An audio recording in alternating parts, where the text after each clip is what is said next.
কিভাবে সূত্র পড়লে বা সূত্র নোট করলে মনে থাকবে সেটা তোমাকে দেখাই। তোমাদের এসএসসি লাইফে বা স্কুলে যে কোনো সূত্র তুমি এরকমভাবে নোট করো। এখানে আসো, এই ধরো যদি আমি কোনো একটা সাবজেক্টে চলে যাই, কোথায় গেল, এই তো এখানে দেখো।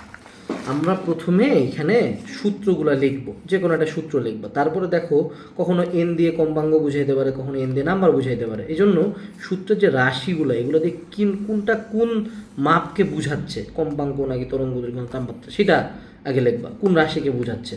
দেন হলো একক, কিন্তু পরীক্ষা হলে খুব কনফিউজিং হয়ে যায় যে কখন কিলোমিটার পার সেকেন্ড, কখন মিটার পার সেকেন্ড, কোনটা সেন্টিমিটার, কোনটার একক নাই। সো সেটার পাশে এককগুলো লিখে দিবা। এইভাবে যদি তুমি প্রত্যেকটা সাবজেক্টের সূত্রগুলো একসাথে নোট করো, তাহলে কিন্তু তোমার পরীক্ষার আগে রিভিশন দেওয়ার একটা খুব সুন্দর জিনিস হয়ে গেল। এখন তোমার নোট করতে গেলে যে ঝামেলাটা হইতে পারে যে তুমি পুরো নোটে কিছু সূত্র মিক্স করে যেতে পারো। আর তুমি অনেকে যারা টেবিলের সামনে লাগা রাখো, টেবিলের সামনে কি 1600 সূত্র লাগা রাখা যায় না। তো সেই জন্য আমরা কিন্তু এসএসসি গাণিতিক সূত্র সমগ্র আনছি, খুব কম টাকার একটা নোট বই, যেখানে তুমি তোমাদের physics, chemistry, general math, higher math, ICT যা যা সূত্র আছে সব কিছু কিন্তু তুমি একটা বড়টার ভিতরে পাবো। সো পরীক্ষার আগে রিভিশন বলো, মনে রাখার জন্য বলো, আমরা ওইভাবেই কিন্তু তোমাকে নোট করে দিছি। সেই বইটা অর্ডার লিঙ্ক ডেসক্রিপশনে দেওয়া আছে, অর্ডার করতে পারো। আর যদি নিজে নোট করো, যে প্রসেসটা শিখে না, আমি নোট করবো। আসসালামু আলাইকুম, টাটা।